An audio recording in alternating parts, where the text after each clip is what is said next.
Hello and welcome to Code Rhetoric with Tam Talk. I'm your host, Tamara Abraham, also known as Tam Talk behind the microphone, here to bring you some insight into the world of medical coding, compliance, and health information industry. On today's episode, we have hemp professional and CEO, Mrs. Bridgette Stephens Miller. Mrs. Miller is the CEO of IdeaCentre Hemp Solutions based in the state of Georgia. Mrs. Miller is the chief executive officer of IdeaCentre Hemp Solutions, LLC, established in February of 2017. She founded the company with the goal of establishing a hemp professional-run company founded on the principle of the Golden Rule and to treat everyone with integrity and respect. IdeaCentre provides quality, focused coding, auditing, and educational training to hemp departments across the country. Mrs. Miller has a Bachelor of Science in Health Information Management from Macon State College and a Master's in Business Administration with a concentration in management from Strayer University. She is a member of AHEMA, Georgia HEMA, and Toastmasters International. In her spare time, Bridgette's hobbies include traveling, journaling, reading, and spending time with her new husband, family, and friends. She is also the author of several heartfelt memory journaling books to enhance spiritual growth and financial stability. Welcome, Mrs. Miller. How are you doing today? I am doing awesome. Thank you so much for having me. I'm honored to be here. Thank you. So I've shared a little bit of your journey to the health information industry. My question is, why health information management? So for example, was it a passion? What drove you to that particular industry or to this particular industry? Oh, sure. So when I was in college, I knew I wanted to go into the medical field. So that was a given. And then I've always liked business. So I used to help as a child. My dad has a construction company, so I would do a lot of his paperwork. And my mom, she's in nursing. So HIM kind of was like combining both fields with business and medical. And so I originally went to my, your major when you're a freshman. It was psychology. And I was like, I don't really want to do this. And so I was like, okay, what else do they have they offer? I was like, I don't want to do nursing because that's too hands-on and I'll probably be crying with the patients. I don't have time for that. I agree. So I came across between HIM and then they had a program with Health Service Administration. I was like, Health Service Administration is too broad. I looked into HIM and it was more narrow and specific. And I said, you know what, that's the one I want because I don't want something broad where, you just have so many options, but at the same time, you're not trained specifically for certain things. Where HIM can be, a lot of things on the horizon, but you still know what to look for when you go on to search for a job. You know exactly what to look for.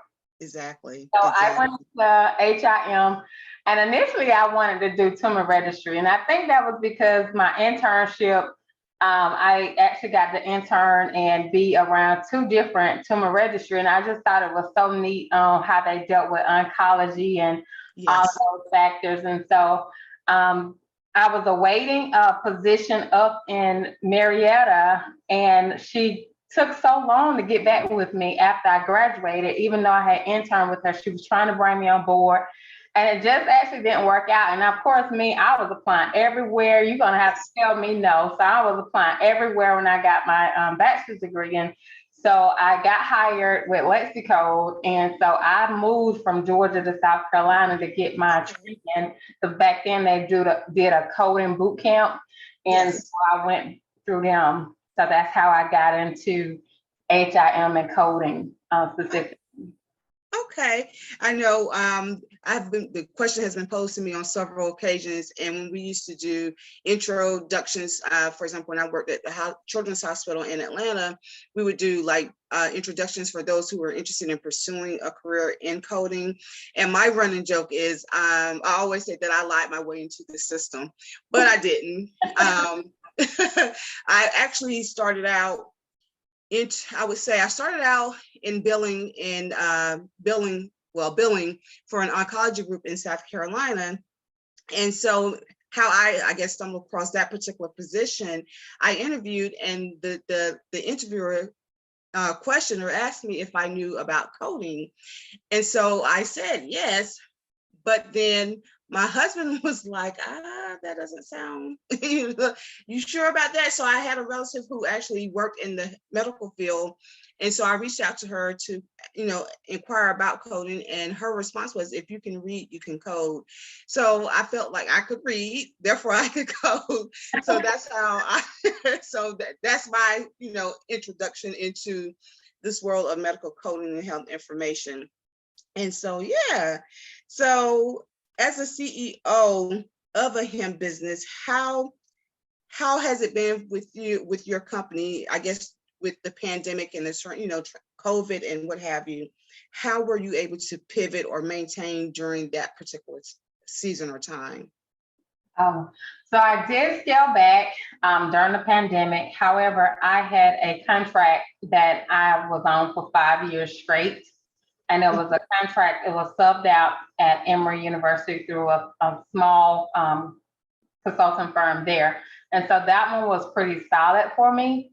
Yes. And so that's the one that I actually maintained throughout the pandemic. So it got me through. The smaller ones that were like PRN, those are the ones that scale back because, of course, when you PRN or part-time contracts, those be the first ones they kind of let go, right?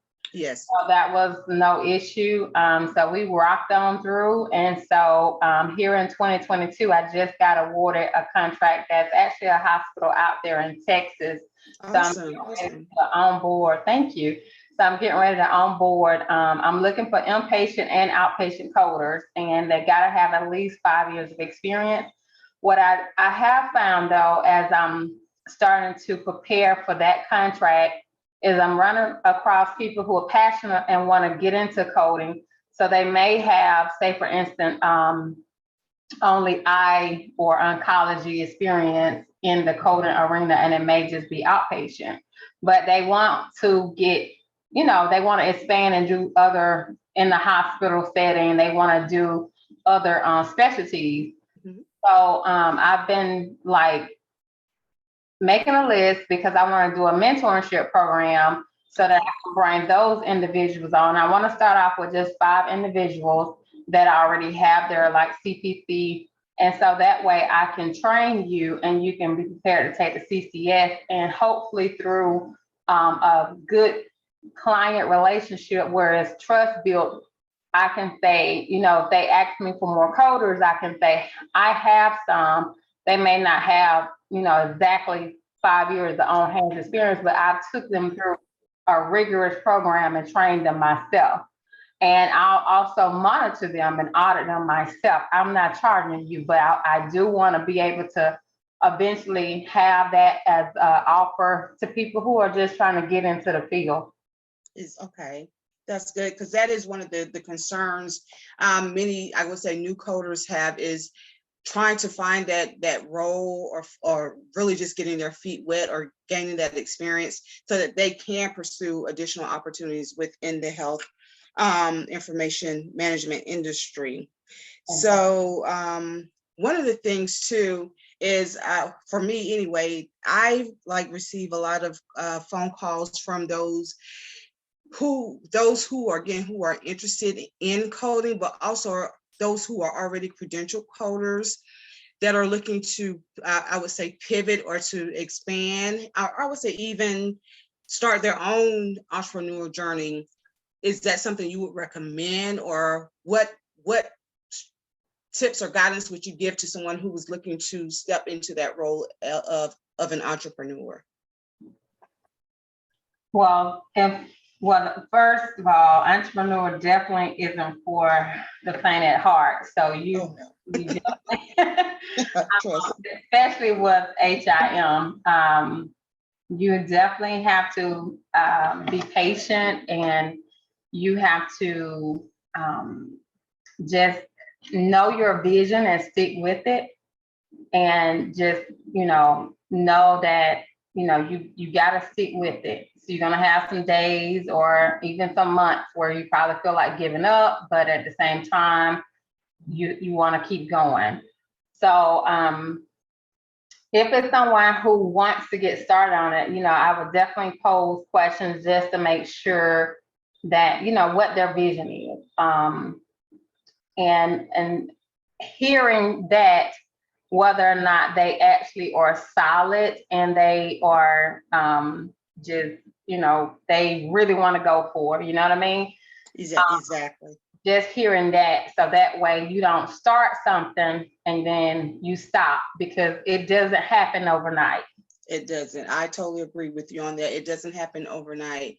And so I would say with social media and influencers, and even I would say even with me, with some of the, I guess, I don't want to say access, but being able to walk in different rooms. And then of course, I think a lot of individuals are excited about well, I don't know if they're excited now, but they were excited about the remote benefit of healthcare, excuse me, health information management, as well as coding.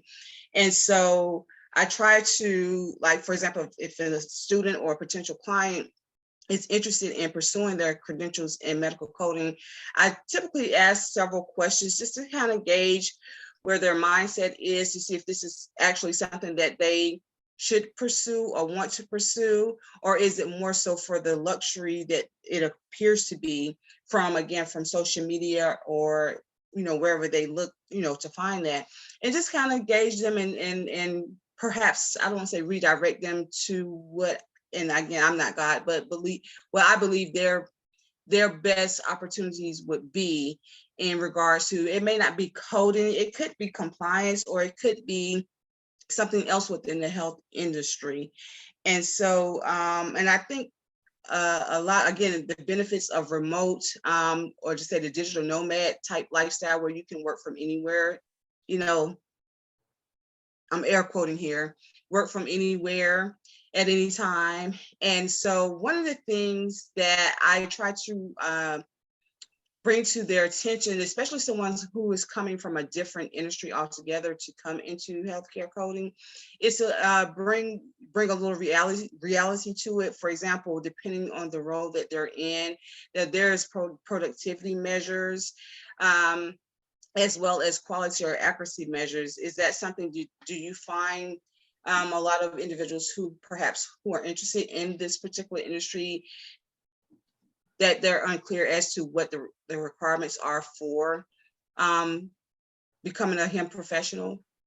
Yes, especially the ones that just got their newly credentialed, they have been through school, so they kind of have this mantra where they think they know it all, and it's like, okay, let me break it down to you a little bit further, because it's great you went through the schooling, but it's way more, and you got a lot to learn. You have a lot to learn.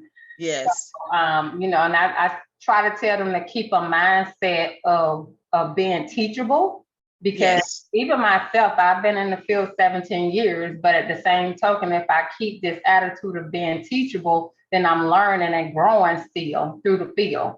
So, just letting them know, hey, there's a whole lot that you don't know. Exactly. And sometimes if I'm taking on a coding role, I have to, I wouldn't say pivot, but I have to go back and refresh, go back and study to bring, especially if it's an area where I perhaps haven't coded or worked in a while. So I have to go back and refresh my memory. And also codes and guidelines are ever changing. And so when you tell say a new coder or a coding student, okay, you have to renew your books or get the updated books each year. It's like, really? Yes. And then that also depends on when you come in to I guess start the program, that you're going to have to get these books, and then like you said, the ICD-10 books, because the ICD-10 books are updated October 1st. But you still kind of oscillating between, like, for example, 2022 and 2023. And so I think that intimidates a lot of those who are interested in it. And again, it sometimes just, I would say, marketing this particular industry, it comes across like it's very easy or quick money. But like you mentioned, it is a lot. There's a lot more that comes into play with that. And then also, although like you mentioned earlier that the him profession or industry, it is narrow, but there's also like this, I call it the subspecialties, or there's other sub areas that an individual can go into. And so what I'm finding is also, for example, if an individual, I'm going to use CPC, for example, if they become a CPC and they're having trouble like getting or securing employment with that credential, they may proceed on to try to obtain or attempt to attain additional credentials, right? And then they still fall short on securing employment for that particular credential. So what's happening is they're spending money securing multiple credentials, hoping to branch out into a different area of coding or HIM. And I always encourage them, like you said, it does take time. You have to, to me, you have to perfect the credential or the skills that you already have prior to going into something else. Because what you don't want to have is you're wasting money getting all of these credentials and you're not utilizing those credentials at all. Exactly, because they are costly. Oh, yes. So one thing that I've like I just actually pulled the other day that's due next month, but it's a NCCI contract, and they basically want someone to go through edits. Yes. So I had a phone call from someone who has a CPC and she only works in one specialty, so she don't know nothing else, right? Okay. I told her, I said, well, perhaps you can do my mentorship program and get your CCS, but I'm going to be putting in for an NCCI edit. So that is something you may be able to start out in, because with that, you're just mainly getting familiar with what not to code together, right? Those different edits and when to apply the code and not that code. And that kind of will encompass what she learned in school, but she's not actually really assigning it, but I think it will probably help her because most of the edits you see will be repetitive. Yes. So that would be a good start to kind of get your feet wet, especially when you've only did one specialty of coding before. Yes. And that's still in the outpatient arena. And I think one thing for sure is they need to know what area of outpatient they want to go in. Is it in the hospital setting? Is it just physician setting? Is it risk adjustment? What area you want to focus on? And then that way become good at that one thing first before you try to do anything else. So, Exactly. Yeah. And so I'm going to pivot back to the pandemic question. It's actually more of a statement. So one of the things that I do love about being a credential coder or health information management professional is I had a client, and she doesn't mind me sharing this. She was in the service industry, so HIM wasn't her primary profession at the time. And of course, when everything happened and the shutdown took place, because she was credentialed, she was able to get the coaching that she needed and was able to again secure a contract and continue like generating an income from her coding credential. And so that's one of the things I do love about being in this industry, is being able to pivot or to, in some cases, have it as a backup plan, even if it's not your primary source of income. And so, yeah, I just wanted to mention that I that's one of the benefits or things I do love about this particular industry. So you and I, we briefly talked about this earlier or offline about your CEU with a View conference. So I asked you this as well. Will it be back? Because we did meet at the conference prior to the pandemic. So will it be returning for an in-person session? Yes. I am planning to do it again next year. I will say one of the venues that I wanted to have it at, because I visit on vacation this area, Neptune Beach area, and found this really nice hotel or resort called One Ocean. And I wanted to have it there, but with the hurricane coming through, I got to find out, if that area is suitable for us to be there next year. But one thing I loved about that particular resort is that you can literally, leave your room and go outside and walk right on the beach. I truly enjoyed the view and just being able to relax and be on the beach. So that is where I would like to host it next year. The other thing is the first time I did it in September, which was great, but I would like to do it maybe like a time frame where, being considerate of those who have children, because it's kind of difficult to travel when you have small ones. So I would like to try to do it during a time frame where it's like the end of summer, but school haven't started. But, at the same token, people have summer vacations and things of that nature. So I'm gonna try my best to plan it where, you can enjoy the sunshine by the beach, and hopefully your kids are still out of school. So if you, want to get a little bit of me time and some CEUs, you can jet on off to the CEUs with a view. Oh, awesome. Awesome. That sounds great. Can't wait. So what other services does IdeaCentre offer? I do CDI. I added CDI as a services. So of course I do the coding and auditing and education that goes along with that piece. But I also offer CDI and then appeal management, because I've learned that hospitals get the denials, and some of them either reply once or they don't reply, or they feel like, I've learned that they are not constructing the letters properly. I've done several letters over the years and gotten it overturned. And so appeal management is definitely an area that I want to target, as well as CDI.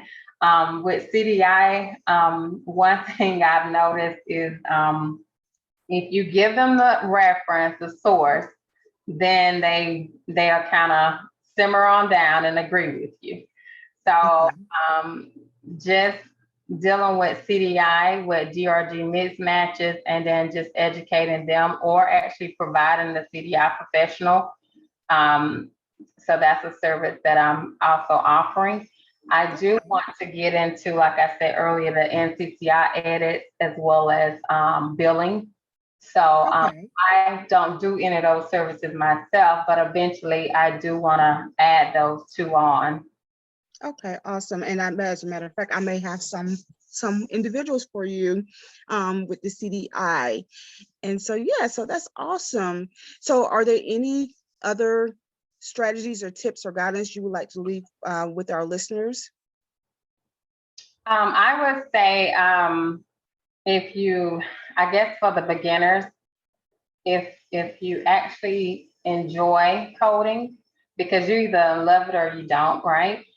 So if it's something that you gravitate to, I would definitely say find a niche or area that that you've done well in school, and really try to enhance your skills in that area, and don't give up. The worst thing someone can tell you is no, but that should motivate you to keep going. Exactly. Okay, yes. Well, thank you so much. So where can they find you? Do you have a website? Yes. Or link information? I do. I have my business website, IdeaCentre HIM Solutions. So the website, as well as I'm on LinkedIn, Facebook, and Instagram. So they can find me on all of the social media platforms. And also, if they would like to, they can send in their resume to careers@IdeaCentreHIMSolutions.com. Yes. And if they would like, they can also just give us a quick call. If they want to just call in and chat, that's fine as well. I'm open to that. and I can be reached at 678-962-3053. Awesome. Awesome. So again, Mrs. Miller, I would like to thank you so much for taking your time to sit with me and discuss health information management. So yes. Thank you. Thank you. All right, you enjoy your day. You do the same. Okay, all right, bye-bye. Bye-bye.